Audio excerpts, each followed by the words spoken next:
আসসালামু আলাইকুম। আমন্ত্রণ বাংলাদেশ সংবাদে আপনাদের সাথে আছি আমি রেহনুমা মোস্তফা। শুরুতেই বিআরবি কেবল সংবাদ শিরোনাম।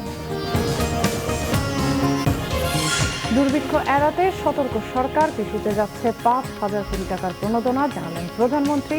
১ ইঞ্চি জমিও খালি না রাখার আহ্বান। পর্যাপ্ত ফলন ও মজুত থাকলেও কেন চাল, ডাল, আলু, পেঁয়াজ সহ নিত্যপণ্যের এত দাম, প্রশ্ন সাধারণ ভোক্তাদের। গাজীপুর, মাদারীপুর সহ বিভিন্ন জায়গায় ধর্ষণ, গণধর্ষণের অভিযোগ। ধিক্কার জানিয়ে নোয়াখালীর পথে বাম ছাত্র সংগঠনগুলোর লং মার্চ। আরও ১৫ জন সহ দেশে করোনায় মৃত্যু ৫,৬০০ ছাড়িয়েছে। প্যারিস সহ ফ্রান্সের ৯টি শহরে কারফিউ। ইউরোপে ফের সংক্রমণে হুর উদ্বেগ। বদলে গেল জনপ্রিয় ব্র্যান্ড ফেয়ার অ্যান্ড লাভলির নাম, বিক্রি হবে গ্লো অ্যান্ড লাভলি নামে। নারীদের স্বপ্ন পূরণে এগিয়ে যাওয়ার প্রত্যয়। দেখছেন বিআরবি কেবল সংবাদ শিরোনাম, এবার বিস্তারিত। করোনা দুর্যোগে দেশের মানুষ যেন দুর্ভিক্ষে না পড়ে সেজন্য কৃষিক্ষেত্রে ৫,০০০ কোটি টাকা প্রণোদনা সহ সরকার বিভিন্ন উদ্যোগ নিয়েছে বলে জানিয়েছেন প্রধানমন্ত্রী শেখ হাসিনা। খাদ্য নিরাপত্তা নিশ্চিত করতে দেশের ১ ইঞ্চি জমিও যেন খালি না থাকে, কৃষকদের প্রতি সে আহ্বানও জানান প্রধানমন্ত্রী। বিশ্ব খাদ্য দিবস উপলক্ষে আয়োজিত সেমিনারে এসব কথা বলেন প্রধানমন্ত্রী। শুক্রবার বিশ্ব খাদ্য দিবস উপলক্ষে রাজধানীর একটি হোটেলে আয়োজিত আন্তর্জাতিক সেমিনারে গণভবন থেকে যোগ দেন প্রধানমন্ত্রী শেখ হাসিনা। অনুষ্ঠানে দেয়া বক্তব্যে প্রধানমন্ত্রী করোনা দুর্যোগের কারণে বিশ্বব্যাপী তৈরি খাদ্য নিরাপত্তার সম্ভাব্য হুমকির কথা তুলে ধরেন। এ সময় প্রণোদনা সহ সরকারের নেয়া নানা উদ্যোগও তুলে ধরেন প্রধানমন্ত্রী। করোনা ভাইরাসের কারণে যখন সমগ্র বিশ্ব স্থবির, তখন একটা দুর্ভিক্ষের সম্ভাবনা দেখা দিতে পারে, কিন্তু বাংলাদেশের জন্য তার প্রভাব না হয় আর বাংলাদেশের জন্য আমাদের দেশের মানুষ এ ব্যাপারে কোনো রকম কষ্ট ভোগ না করে, সেদিকে লক্ষ্য রেখেই আমরা বিভিন্ন প্রণোদনা দিয়ে যাচ্ছি। এই প্রণোদনা প্যাকেজ আমরা যে ঘোষণা দিয়েছি তার মধ্যে আমাদের কৃষকরাই সবচেয়ে বেশি সুবিধা আমরা তাদেরকে দিয়ে যাচ্ছি। কৃষিকে আমরা যান্ত্রিকীকরণ করার জন্য বিশেষভাবে উৎসাহিত করছি এবং এই ক্ষেত্রে আমরা ৩,২২০ কোটি টাকা বরাদ্দ রেখেছি এবং কৃষকদেরকে আমরা খুব অল্প মূল্যে যেন তারা কৃষি যান্ত্রিকীকরণ ক্রয় করতে পারে, বাকি অর্থ সরকারের পক্ষ থেকে দেওয়া হচ্ছে। দুর্যোগের এই সময় কৃষি জমির সর্বোচ্চ ব্যবহারের জন্য চাষিদের প্রতি আহ্বান জানান শেখ হাসিনা। যার যেটুকু জমি আছে সবাই যেন কাজ করে। মানুষকে উৎসাহিত করছি যে ১ ইঞ্চি জমি কেউ ফেলে রাখবেন না, গাছ লাগান, ফল লাগান, তরিতরকারি লাগান, যে যা পারেন কিছু লাগিয়ে নিজের উৎপাদন বাড়ান, সেই ব্যবস্থাটা করার জন্য। খাদ্যটা হচ্ছে সবথেকে গুরুত্বপূর্ণ। এই খাদ্য নিশ্চয়তা যদি আমরা দিতে পারি, আমাদের মানুষকে আমরা বাঁচাতে পারি, আর সেই সাথে মানুষও কাজ পায়। তাই আমি প্রত্যেককে একটা উৎসাহিত করি যে সবাই যার যেটুকু জমি আছে সবাই যেন কাজ করে। খাদ্য নিরাপত্তা নিশ্চিতের পাশাপাশি মানুষের পুষ্টি নিরাপত্তার উপরও গুরুত্ব আরোপ করেন প্রধানমন্ত্রী। আর বিশেষ করে জৈব সার। রকুনুজ্জামান, বাংলাভিশন, ঢাকা। করোনা ও প্রাকৃতিক দুর্যোগের ভয়াবহতার মধ্যে দেশের রেকর্ড পরিমাণ খাদ্যশস্য উৎপাদন হয়েছে, কিন্তু উৎপাদক পর্যায়ে খরচ কমানো ও কৃষকের শ্রমের দাম নিশ্চিত করা যায়নি। এমনকি ন্যায্য মূল্যে খাদ্যপণ্য বাজারে কিনতে পারছেন না ভোক্তারাও। দেশে পর্যাপ্ত খাদ্যশস্য উৎপাদন হওয়ার পরও চাল, ডাল, আলু, পেঁয়াজ সহ বিভিন্ন পণ্যের দাম চড়া। সরকারের কৃষিবান্ধব নীতির ফলে দেশে বেড়েছে খাদ্যশস্যের উৎপাদন। ২০০৮-২০০৯ অর্থ বছরে মোট খাদ্যশস্য উৎপাদন ছিল ৩,২৮,৯৬,০০০ মেট্রিক টন। গত ১০ বছরে তা বেড়ে এখন উৎপাদন হচ্ছে প্রায় ৪,৫৪,০০,০০০ মেট্রিক টন। বেড়েছে চাল, গম, আলু ও পেঁয়াজের উৎপাদনও। গত ১০ বছরের উৎপাদন চিত্র তুলে ধরে সরকার দাবি করছে নিশ্চিত হয়েছে খাদ্য নিরাপত্তা। বাংলাদেশের অর্থনীতিতে কৃষি সবসময়ই খুবই গুরুত্বপূর্ণ ছিল, এটি আছে এবং সামনের দিনেও থাকবে। যদি কৃষকের আয় বৃদ্ধি না পায়, দেশের ৬০-৭০ ভাগ মানুষ গ্রামে বাস করে, কোনো না কোনোভাবে গ্রামে কৃষির সাথে তারা জড়িত। কাজে গ্রামীণ অর্থনীতিকে চাঙ্গা করতে হলে, গ্রামীণ মানুষের জীবনযাত্রার মান উন্নত করতে হলে কৃষির উৎপাদন বৃদ্ধি এবং কৃষিকে লাভজনক করতে হবে। খাদ্যের উৎপাদন যতই বাড়ুক, খাদ্যপণ্যের ন্যায্য দাম নিশ্চিত করতে পারেনি সরকার। দাম পাচ্ছেন না কৃষক, বাজারের নিয়ন্ত্রণ অসাধু চক্রের হাতে। তাই সবার জন্য খাদ্য নিশ্চিত করাই সরকারের জন্য বড় চ্যালেঞ্জ বলে মনে করছেন কৃষি অর্থনীতিবিদরা। বড় সমস্যা হলো যে কৃষকের হাতে যখন আমাদের খাদ্যশস্য থাকে, অর্থাৎ উৎপাদন মৌসুমে পণ্য মূল্য খুবই কম থাকে, যাতে করে কৃষক উপযুক্ত দাম পায়। আবার উৎপাদন মৌসুম যখন পেরিয়ে যায়, তখন খাদ্য পণ্যের দাম প্রচুর পরিমাণে বেড়ে যায় এবং ভোক্তারা তার জন্য অনেক কষ্টে নিপতিত হয়। যথাযথ পরিমাণে টেকনোলজি উদ্ভাবন করা এবং কৃষকদেরকে উপযুক্ত মূল্য, ন্যায্য মূল্য নিশ্চিত, এগুলো করা যদি সম্ভব হয়, তাহলে আমরা যে গ্রোথ রেট অর্জন করেছি সেটা অব্যাহত রাখা সম্ভব। দেশের খাদ্যশস্যের উৎপাদন যেহেতু বেড়েছে, তাই এখন পুষ্টি নিয়ে সচেতন থাকতে হবে, নিশ্চিত করতে হবে সবার জন্য নিরাপদ খাদ্যের। রিশান নাসরুল্লাহ, বাংলা ভিশন, ঢাকা। কাঁচা বাজারে মানুষ যেতে বাধ্য, আবার যাওয়াও যেন সাধ্যের বাহিরে। বিশেষ করে সীমিত আয়ের মানুষ খাদ্যসহ নিত্যপণ্যের দামে রীতিমতো অসহায়। করোনা মহামারী সহ নানা কারণে 16 অক্টোবর বিশ্ব খাদ্য দিবস এবার মানুষের কাছে খুবই প্রাসঙ্গিক, কিন্তু খাদ্যসহ নিত্যপণ্যের দামে দিবসটি তাদের কাছে পরিহাসের মতোই। করোনায় একদিকে কমে গেছে তাদের আয় রোজগার, অন্যদিকে নিত্যপণ্যের চড়ামূল্যে চরম বিপাকে ফেলেছে নিম্ন মধ্যের মানুষকে। চালের পর সবজির তেল সহ অন্য পণ্য কিনতে গিয়ে অসহায় তারা। কিনার তো সাধ্য কিনতেছে না, দেখা যায় যে অবস্থা, তরু তরকারি সবকিছুই দাম বেশির কারণে সবকিছু কম কম করে কিনতেছি আমরা। এই হিবিজিবিতে তো যাইতেছে, চলেই তো যাচ্ছে দিন মানুষের, কেউ কষ্টে যাচ্ছে, কেউ আরামে যাচ্ছে, তো বেশিরভাগ মানুষ ভুক্তভোগী অবস্থা ভালো না। সরবরাহের দৃশ্যমান ঘাটতি না থাকলেও কাঁচামরিচের কেজি এখনো 200 টাকা থেকে নামেনি। বেশিরভাগ সবজির কেজি 70 টাকার বেশি।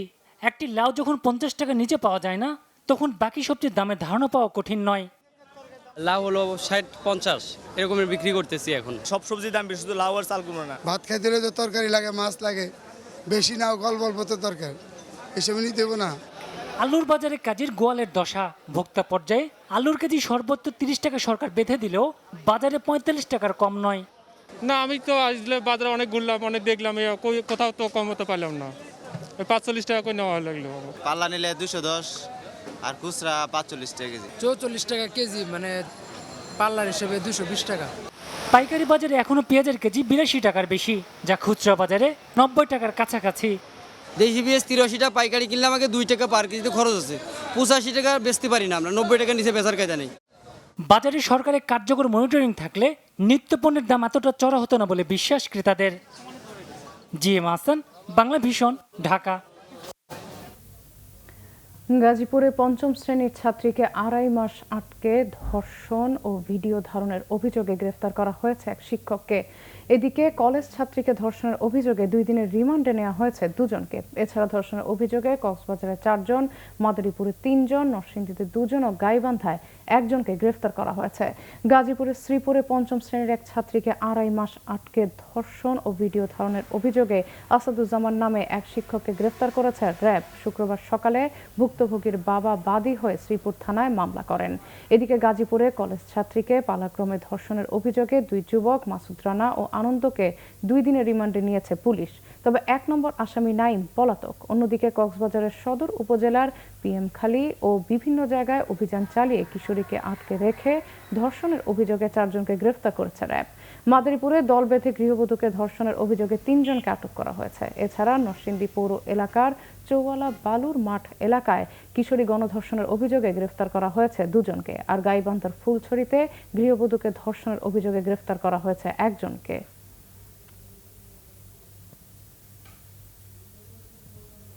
ধর্ষণ বন্ধে কার্যকর পদক্ষেপ গ্রহণ সহ 9 দফা দাবিতে ঢাকা থেকে নোয়াখালীমুখী 2 দিনের লং মার্চ শুরু করেছে বাম ছাত্র সংগঠনগুলোর প্ল্যাটফর্ম ধর্ষণ ও বিচারহীনতার বিরুদ্ধে বাংলাদেশ। শাহবাগ থেকে শুরু করে প্রেস ক্লাব ও গুলিস্তান থেকে গাড়িতে করে নোয়াখালীর উদ্দেশ্যে যাত্রা করে লং মার্চ। এর আগে সংক্ষিপ্ত সমাবেশে ছাত্রনেতারা বলেন, ভয়াবহ অন্ধকারে পতিত হয়েছে বাংলাদেশ, এই অবস্থা থেকে মুক্তি চায় দেশের মানুষ।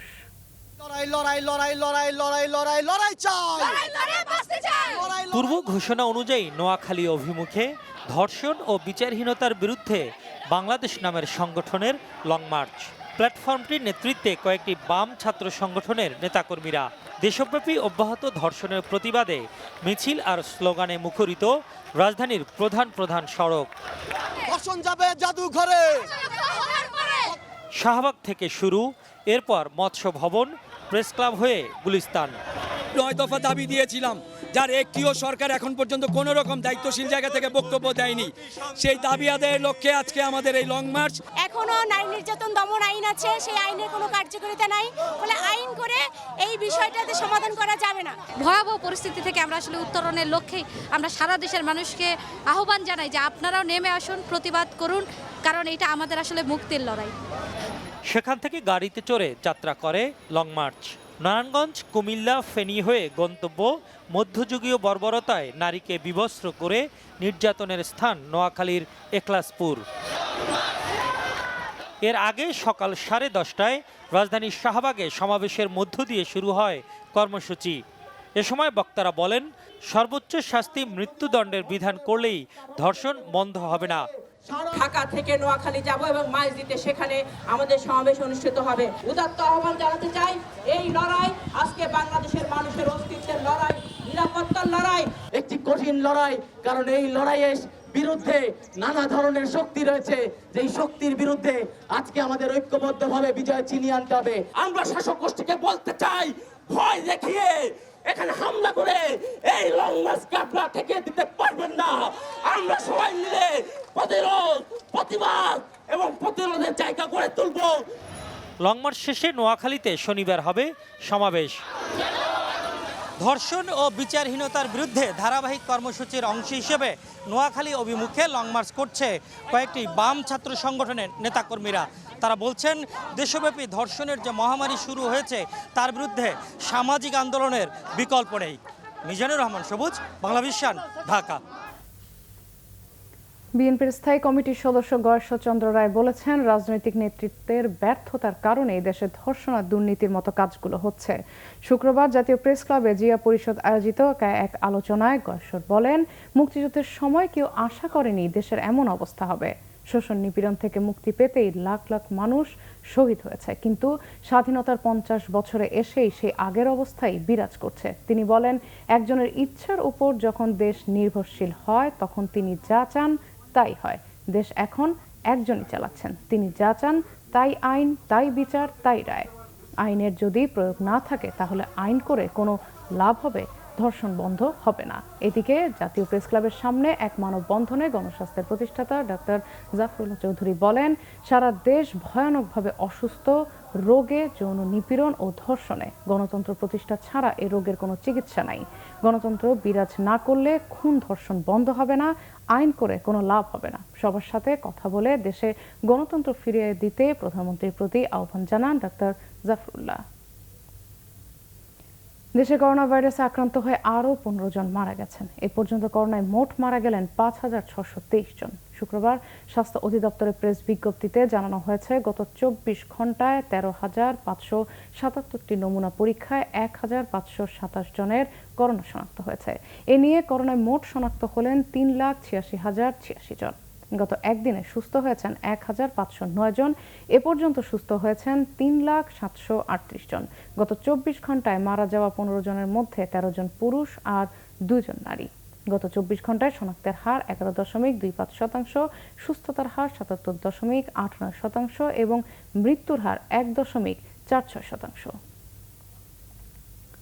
করোনা ভাইরাসে বিশ্বে মৃতের সংখ্যা বেড়ে 11,04,000 ছাড়িয়েছে। মোট আক্রান্ত 3,92,51,000-এর উপরে। এদিকে ফ্রান্সে আচমকা বেড়েছে করোনার প্রাদুর্ভাব। প্রাত্যহিক মৃত্যুতে ফের শীর্ষে চলে যাওয়া যুক্তরাষ্ট্রে শুক্রবার গেল কয়েক ঘন্টায় আরও 64 জন মারা গেছেন। এতে সেখানে মোট মৃত্যু 2,22,800-র কাছাকাছি। আক্রান্ত 82,19,000-এর উপরে। ভারতে আরও 68 জন মারা যাওয়ায় দেশটিতে করোনায় মোট মৃত্যু 1,12,200-র উপরে। মোট আক্রান্ত 74 লাখের কাছাকাছি। আর ব্রাজিলে এই মহামারীতে মোট প্রাণহানি 1,52,500 ছাড়িয়েছে। আক্রান্ত 51,71,000 ছুঁই। এদিকে ফ্রান্সে আচমকা বেড়েছে করোনা সংক্রমণ। বৃহস্পতিবার করোনা শনাক্ত হয়েছে 30,621 জনের, যা আগের দিনের তুলনায় 8,000 বেশি। পরিস্থিতি মোকাবেলায় রাজধানী প্যারিস সহ 9টি শহরে রাত 9টা থেকে সকাল 6টা পর্যন্ত জারি হয়েছে কারফিউ। আসছে দিনগুলোতে ইউরোপে করোনার বিস্তার ও প্রাণহানি আরও উদ্বেগজনক হবে বলে আভাস দিয়েছে বিশ্ব স্বাস্থ্য সংস্থা। শনিবার ঢাকা ৫ ডেমরা যাত্রাবাড়ি আসনের উপনির্বাচনের সব প্রস্তুতি শেষ। ভোট চলবে টানা সকাল ৯টা থেকে বিকাল ৫টা পর্যন্ত। ১৮৭ কেন্দ্রের সবগুলোতেই ইভিএমে ভোট নেয়ার আয়োজন করেছে নির্বাচন কমিশন। তারা এই নির্বাচন অবাধ, সুষ্ঠু ও নিরপেক্ষ করতে বদ্ধপরিকর বলে জানিয়েছে ইসি সিনিয়র সচিব মোহাম্মদ আলমগীর। ঢাকা ৫ আসনের উপনির্বাচনকে ঘিরে গত কয়েকদিন সরব রাজধানীর ডেমরা, যাত্রাবাড়ি ও কদমতলীর কিছু অংশ। নৌকা ধানের শীষের লড়াইয়ে উৎসুক নেতাকর্মীরা। তবে একদিকে করোনার মহামারী, আরেকদিকে রাজনৈতিক বাস্তবতায় ভোটে গরজ কম স্থানীয়দের। তারপরও নিয়ম রক্ষায় ঢাকা ৫ আসনের উপনির্বাচনের সব আয়োজন শেষ করেছে নির্বাচন কমিশন। যথারীতি ভোট কেন্দ্রে পৌঁছানো হয়েছে ইভিএম সহ নির্বাচনী উপকরণ। ঢাকা ৫ আসনের ১৪টি ওয়ার্ডে ১৮৭টি কেন্দ্রে মোট ভোটার ৪,৭১,১২৯ জন। তাদের মধ্যে পুরুষ 2,41,464 এবং নারী ভোটার 2,29,665। করোনা পরিস্থিতির মাঝে স্বাস্থ্য সুরক্ষা এবং আইন শৃঙ্খলা সহ সুষ্ঠু ভোটের প্রস্তুতির কথা জানালেন নির্বাচনী কর্মকর্তারা। ঢাকা ৫ আসনের সকল ভোটারকে ভোট কেন্দ্রে আসার আমি উদাত্ত আহ্বান জানাবো। ভোটাররা ভোট কেন্দ্রে আসবেন, তার পছন্দের প্রার্থীকে ভোট দিয়ে নির্বিঘ্নে বাসায় ফিরে যাবেন, সেই লক্ষ্যে আমরা নিরাপত্তা ব্যবস্থা সাজিয়েছি। সব বুঝে পেয়েছি এবং কেন্দ্রে নিয়ে যে সব চেক আপ করবো ঠিক আছে কিনা। তা আপাতত মনে হচ্ছে সব ঠিক থেকে আছে, কোনো সমস্যা হবে না। 3টা উপায়ে ভোট দিতে পারবে সে। একটা হচ্ছে ফিঙ্গারপ্রিন্ট আছে, স্মার্ট কার্ড, আর স্মার্ট কার্ড না থাকলেও সমস্যা নেই, তার যে স্মার্ট কার্ডের যে নাম্বারটা দিলেও সে এখানে ভোট দিতে পারবে। অথবা এখানে জাল ভোটের আসলে কোনো সম্ভাবনাই নাই। ভোট সুষ্ঠু করা এবং অপ্রীতিকর ঘটনা এড়ানোর বিষয়ে আশাবাদী নির্বাচন কমিশনের সিনিয়র সচিব মোহাম্মদ আলমগীর। আইনশৃঙ্খলা বিঘ্ন ঘটাতে পারে, এই ধরনের দুষ্কৃতিকারীরা ঘোরাফেরা করেন, তারপরে আসা যাওয়া করতে পারে। আইনশৃঙ্খলা রক্ষা করার দায়িত্ব যে পুলিশ আইন আছে, র্যাব আছে, বা তাদের যে সংস্থানে তারা জানিয়ে দেয় জমুকে কিন্তু যাতে মুভমেন্ট করছে এবং ঘটনা ঘটাতে, তখন তাদের বিরুদ্ধে তখন একটা প্রোটেক্টিভ ব্যবস্থা অবশ্যই নেয়। নানা প্রস্তুতির কথা বলা হলেও রাজনৈতিক পরিস্থিতি ও করোনার এই কঠিন সময়ে শেষ পর্যন্ত ঢাকা ৫ আসনের নির্বাচন কেমন হয় তা অপেক্ষা করে দেখার বিষয়। এসএম ফয়েজ, বাংলাভিশন, ঢাকা। বিশ্ব ক্ষুধা সূচকে বড় অগ্রগতি হয়েছে বাংলাদেশের। গত বছরের চেয়ে 13 ধাপ এগিয়ে 75তম স্থানে পৌঁছেছে Bangladesh. International food policy research institute প্রকাশিত চলতি বছরের সূচকে 160টি দেশের মধ্যে 75তম অবস্থানে উঠে এসেছে বাংলাদেশ, যেখানে গত বছর এই সূচকে 117টি দেশের মধ্যে অবস্থান ছিল 88তম। আর আগের 3 বছর অবস্থান ছিল যথাক্রমে 86, 88 ও 90 নম্বরে। গত 12 অক্টোবর এ বছরের গ্লোবাল হাঙ্গার ইন্ডেক্স প্রকাশ করা হয়। তবে শুক্রবার আয়ারল্যান্ডের রাজধানী ডাবলিন থেকে আনুষ্ঠানিকভাবে এই প্রতিবেদন প্রকাশ করে international food policy research institute. অপুষ্টি, 5 বছরের কম বয়সী শিশুদের ওজন, উচ্চতা ও মৃত্যুহারের মতো 4টি মাপকাঠিতে এই সূচক নির্ধারণ করা হয়। নেপাল ও শ্রীলঙ্কার চেয়ে পিছিয়ে থাকলেও এই সূচকে প্রতিবেশী ভারত, পাকিস্তান ও আফগানিস্তানের চেয়ে এগিয়ে আছে বাংলাদেশ।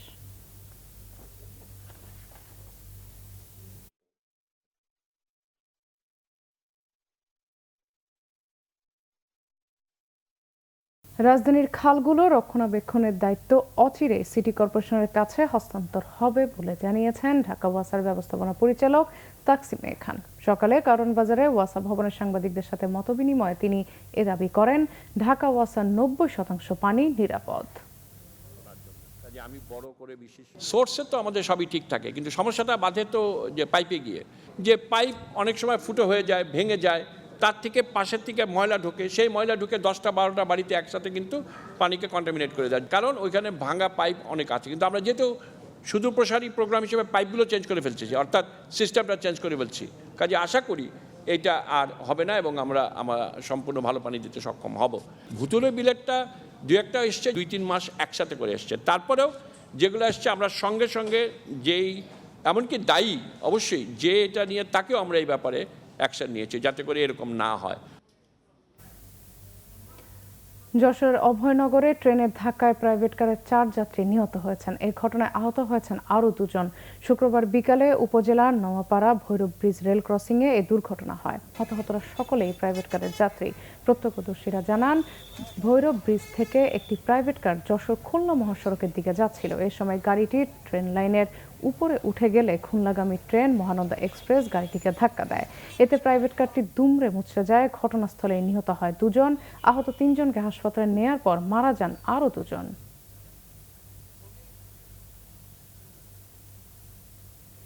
যশোরের মনিরামপুরে 2 যুবককে কুপিয়ে হত্যা করেছে দুর্বৃত্তরা। টাঙ্গাইল ও মেহেরপুর থেকে উদ্ধার করা হয়েছে আরও 3 জনের লাশ। বৃহস্পতিবার রাতে উপজেলার ঢাকুরিয়া বারপাড়া গ্রামে এই ঘটনা ঘটে। পুলিশ জানায়, বাদল ও আহাত ঢাকুরিয়া বাজারের দিকে যাওয়ার পথে বিল এলাকায় কয়েকজন দুর্বৃত্ত তাদেরকে কুপিয়ে জখম করে। উদ্ধার করে হাসপাতালে নিলে তাদের মৃত ঘোষণা করেন চিকিৎসক। স্বজনদের দাবি, ছিনতাইকারীদের ছুরিকাঘাতে তাদের মৃত্যু হয়েছে।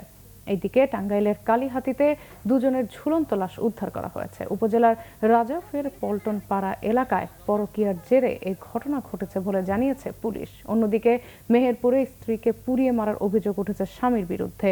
মরদেহ হাসপাতালে ফেলে পালিয়েছে স্বামী মিলন হোসেন।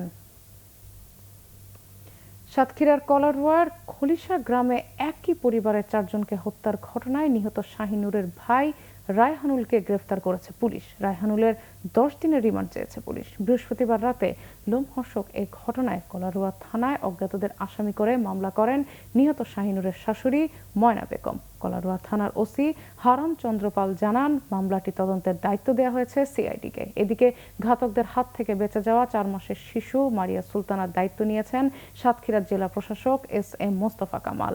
শিশুটি বর্তমানে হেলাতলা ইউনিয়ন পরিষদের সংরক্ষিত মহিলা ইউপি সদস্য নাসিমা খাতুনের হেফাজতে রয়েছে। ময়নাতদন্ত শেষে দাফন করা হয়েছে শাহিনুর, তার স্ত্রী সাবিনা খাতুন, ছেলে সিয়াম হোসেন মাহি ও মেয়ে তাসনিম সুলতানাকে।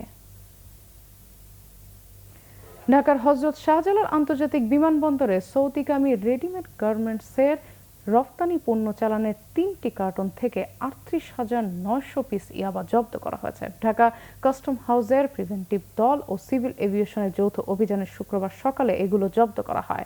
উদ্ধারকৃত ইয়াবার বাজার মূল্য প্রায় 1,16 লাখ টাকা। হযরত শাহজালাল বিমানবন্দরের পরিচালক গ্রুপ ক্যাপ্টেন তৌহিদুল আহসান জানান, পণ্য চালানের রফতানিকারক MS সিয়াম অ্যান্ড সমি এন্টারপ্রাইজ এবং ঠিকানা ব্যবহার করা হয়েছে খিলগাঁও পশ্চিমপাড়া। আর আমদানিকারক হিসেবে লেখা রয়েছে সৌদি আরবের অ্যাপারিজ ইন্টারন্যাশনাল ইস্ট, যেখানে ঠিকানা দেয়া হয়েছে রিয়াদের আল ওয়াজি ট্রেডিং সেন্টার। তবে এই ঘটনায় সংশ্লিষ্ট কাউকে এখনো আটক করা সম্ভব হয়নি। করোনার কারণে প্রায় 8 মাস বন্ধ থাকার পর শুক্রবার থেকে চালু হয়েছে সিনেমা হলগুলো। প্রথম দিন সিনেপ্লেক্স ছাড়া রাজধানীর 18টি সিনেমা হলের মধ্যে খোলা হয়েছে 8টি হল। তবে চালু হওয়া সিনেমা হলগুলোতে দেখা মেলেনি তেমন দর্শকের। 2-1টি হলে নতুন একটি সিনেমা রিলিজ পেলেও হলগুলোতে দর্শক সংখ্যা ছিল খুবই কম। মানসম্মত নতুন সিনেমা না আসায় এখনো বন্ধ রাখা হয়েছে অধিকাংশ সিনেমা হল। নতুন সিনেমা মুক্তি পেলে রাজধানীর অন্যান্য সিনেমা হলের পাশাপাশি সিনেপ্লেক্সগুলো চালু হবে। ফার্মগেটের আনন্দ সিনেমা হলের ম্যানেজার জানিয়েছেন, হলের ভিতরের পরিবেশ উন্নত করার সাথে সাথে সরকার নির্দেশিত স্বাস্থ্যবিধি মেনে হল পরিচালনা করছেন তারা।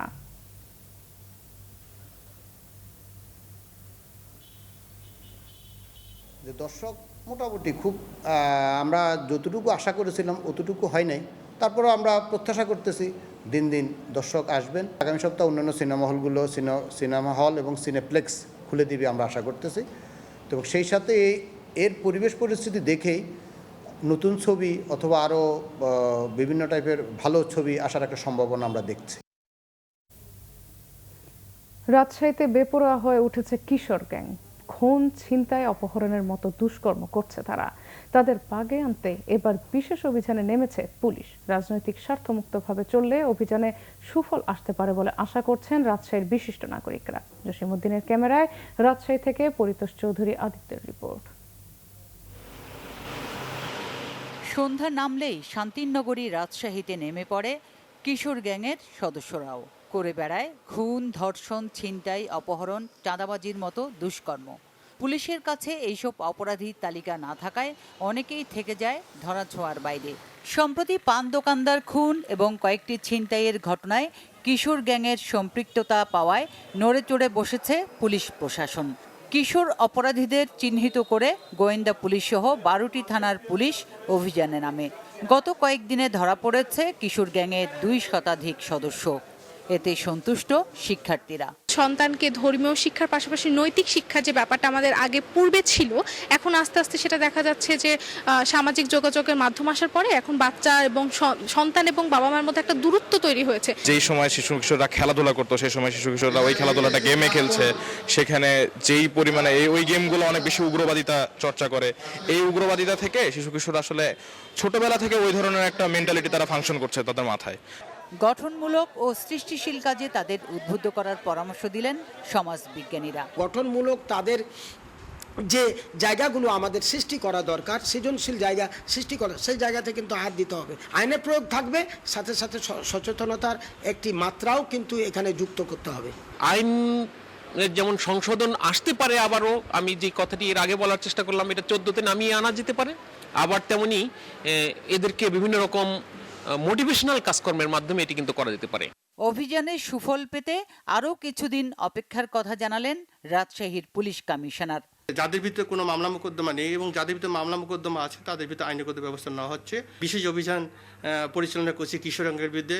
ইনশাল্লাহ আমরা একটা ভালো দৃশ্যমান একটা রেজাল্ট পাবো উইথিন 15 days or 1 month। নগরবাসীর দাবি, কিশোর অপরাধীদের পাশাপাশি তাদের মদতদাতা ও আশ্রয়দাতাদেরও আইনের আওতায় নেয়া। Bangla vision news desk. রোগীর স্বজনদের হামলায় নিহত খুলনার রাইসা ক্লিনিকের মালিক ডাক্তার আব্দুর রাকিব হত্যা মামলায় 6 জনকে আসামি করে চার্জশিট দিয়েছে পুলিশ। আসামিদের সর্বোচ্চ শাস্তি চায় নিহতের পরিবার। আসামিদের হুমকি ধামকিতে নিরাপত্তাহীনতায় মামলার বাদী নিহতের ভাই Saiful Islam.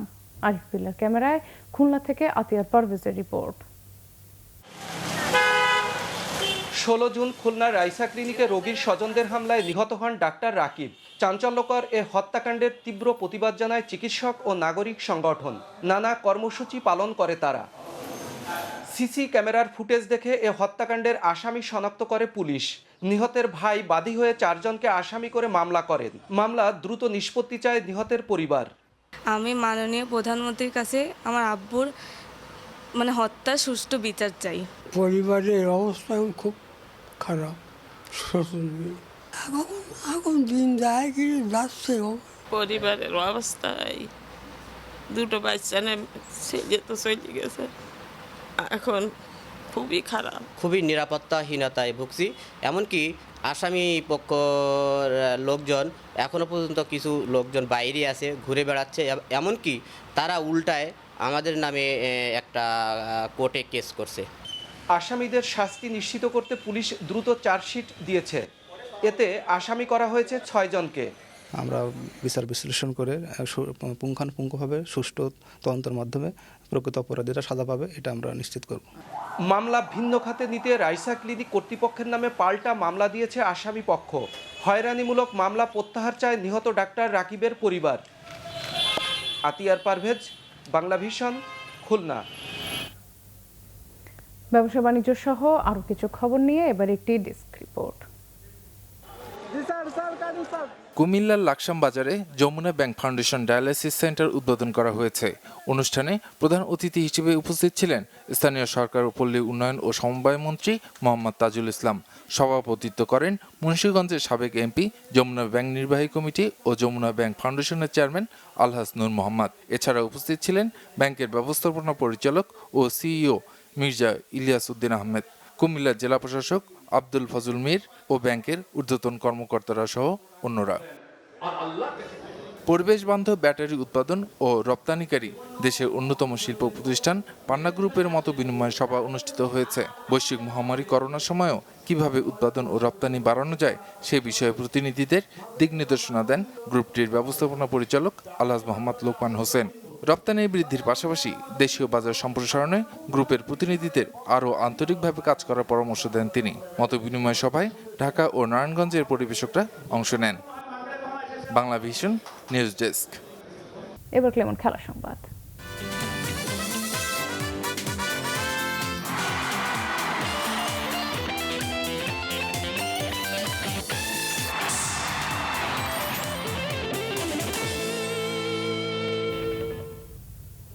Hockey. Bangabandhu junior Asia cup শুরুর আগে দুটি বিদেশি দলকে এনে প্রস্তুতিমূলক সিরিজ খেলার পরিকল্পনা বাংলাদেশ হকি ফেডারেশনের, জানিয়েছেন ভারপ্রাপ্ত সাধারণ সম্পাদক মোহাম্মদ ইউসুফ। আগামী 21 থেকে 30 জানুয়ারি ঢাকায় মৌলানা ভাসানী হকি স্টেডিয়ামে হবে জুনিয়র এশিয়া কাপ। সেই লক্ষ্যে প্রস্তুতি চলছে যুব দলের। করোনা পরিস্থিতির মধ্যে মাঠে ফিরেছে হকি। জানুয়ারিতে 10 দলের বঙ্গবন্ধু জুনিয়র এশিয়া কাপের জন্য নিবিড় অনুশীলনে বাংলাদেশ যুব দল। পুল এতে স্বাগতিকদের প্রতিপক্ষ ভারত, পাকিস্তান, দক্ষিণ কোরিয়া ও চাইনিজ তাইপে। দীর্ঘদিন পর অনুশীলনে ফিরে মানিয়ে নেওয়াটা কঠিন হলেও দিনে দিনে ফিটনেস ঘাটতি কাটিয়ে ওঠার চেষ্টায় সামিন মাহবুবরা। ডিসেম্বরের মধ্যে শিশুদের ম্যাচ খেলার যোগ্য করে তুলতে চান কোচ মামুনুর রশিদ। দলের সামর্থ্য যাচ্ছে পুল বি থেকে জাপান, মালয়েশিয়ার মতো দলের বিপক্ষে কয়েকটি প্রস্তুতি ম্যাচ খেলার প্রয়োজন মনে করছেন তিনি। করোনা পরিস্থিতি বুঝে প্রস্তুতিমূলক সিরিজ আয়োজনের পরিকল্পনা ফেডারেশনের। কোভিড সিচুয়েশন একটু স্বাভাবিক হয়, আমরা যদি টুর্নামেন্টের আগে বড় দুটি দল বা অথবা যে কোনো দুটি দলকে যদি আমরা 15 দিন আগে যদি আমরা 15-20 দিন আগে যদি বাংলাদেশে আনতে পারি, দুটি সিরিজ খেলার আমাদের ইচ্ছে আছে। 2022 সালে ভারতে হতে যাওয়া যুব বিশ্বকাপ হকির বাছাই পর্ব এই জুনিয়র এশিয়া কাপ টুর্নামেন্ট। বয়সভিত্তিক হকিতে বেশিরভাগ দলই প্রায় সমমানের হয়ে থাকে। তাই বাংলাদেশের গ্রুপে ভারত, পাকিস্তানের মতো দল থাকলেও স্বাগতিকদের সাফল্য অর্জনে আশাবাদী ফেডারেশনের ভারপ্রাপ্ত সাধারণ সম্পাদক। আমাদের অনূর্ধ্ব-21 দল অত্যন্ত ভালো দল, আমরা অন্যদের থেকে অনেক টিম থেকে এগিয়ে আছি। আমাদের চেষ্টা থাকবে আমরা যেন সেমিফাইনাল খেলে আগামী 2022 সাল ওয়ার্ল্ড কাপ খেলতে পারি। জাপান, মালয়েশিয়া ছাড়াও বঙ্গবন্ধু জুনিয়র এশিয়া কাপ হকির পুল বিতে খেলবে চীন, সিঙ্গাপুর ও Uzbekistan. Manik Mahmud, Bangla vision, Dhaka. BCB presidents cup one day টুর্নামেন্টের ফিরতি লেগ শুরু হচ্ছে শনিবার। মিরপুরে দুপুর 1:30টার ম্যাচে মাহমুদুল্লাহ একাদশের প্রতিপক্ষ নাজমুল একাদশ। প্রথম লেগে একটি করে জয় পেয়েছে 3 দলই। দ্বিতীয় লেগ প্রতিটি দলের জন্যই do or die match. Run রেটের হিসেবে কিছুটা সুবিধাজনক অবস্থানে মাহমুদুল্লাহ রিয়াদের দল। তাদের পেছনেই আছে নাজমুল হোসেন শান্তর দল। দুই দলের প্রথম সাক্ষাতে জয়ের দেখা পেয়েছে শান্ত মুশফিকরা। অন্যদিকে তামিম একাদশের বিপক্ষে বড় জয়ে পয়েন্ট টেবিলের শীর্ষে রিয়াদ ইমরুল কায়েসরা। প্রথম 3 ম্যাচে দাপট দেখিয়েছেন বোলাররা। 3টি ম্যাচই হয়েছে লো স্কোরিং। তবে শেষ ম্যাচে ব্যাট হাতে জ্বলে উঠেছেন মুশফিকুর রহিম। তামিম একাদশের মাহাদি 57 বলে করেন 82 রান, যার উপর ভর করে ম্যাচ জিতে নিয়েছে তার দল। অন্যদিকে নিজের দলকে জেতাতে না পারলেও টুর্নামেন্টে প্রথম সেঞ্চুরি তুলে নিয়েছেন মুশফিকুর রহিম। সবাই পারফর্ম করতেছে, এটা আমাদের বাংলাদেশ ক্রিকেটের জন্য ভালো। আর কম্পিটিশন যদি ধরতে হয়, সবসময় আমি চিন্তা করি আমার নিজের সাথে নিজের কম্পিটিশনটা করার। উইক পয়েন্ট যেগুলো রয়েছে এগুলো নিয়ে আলাদাভাবে ইন্ডিভিজুয়ালিভাবে ব্যাটিং এবং উইকেট কিপিং দুইটা আলাদাভাবে কাজ করার চেষ্টা করছি। ইনশাল্লাহ ভালো কিছু আশা করব। অবশ্যই যদি যেখানেই খেলি না কেন, যেখানেই সুযোগ আসুক না কেন, নিজের বেস্টটা দেওয়ার চেষ্টা করব। সংবাদ শেষ করব বিআরবি কেবল শিরোনামগুলো আরেকবার জানি। দুর্ভিক্ষ এড়াতে সতর্ক সরকার, কৃষিতে যাচ্ছে 5,000 কোটি টাকার প্রণোদনা, জানালেন প্রধানমন্ত্রী। 1 ইঞ্চি জমিও খালি না রাখার আহ্বান। পর্যাপ্ত ফলন ও মজুদ থাকলেও কেন চাল, ডাল, আলু, পেঁয়াজ সহ নিত্যপণ্যের এত দাম, প্রশ্ন সাধারণ ভোক্তাদের। গাজীপুর, মাদারীপুর সহ বিভিন্ন জায়গায় ধর্ষণ, গণধর্ষণের অভিযোগ। ধিক্কার জানিয়ে নোয়াখালীর পথে বাম ছাত্র সংগঠনগুলোর লং মার্চ। আরও 15 জন সহ দেশে করোনায় মৃত্যু 5,600 ছাড়িয়েছে। প্যারিস সহ ফ্রান্সের 9টি শহরে কারফিউ।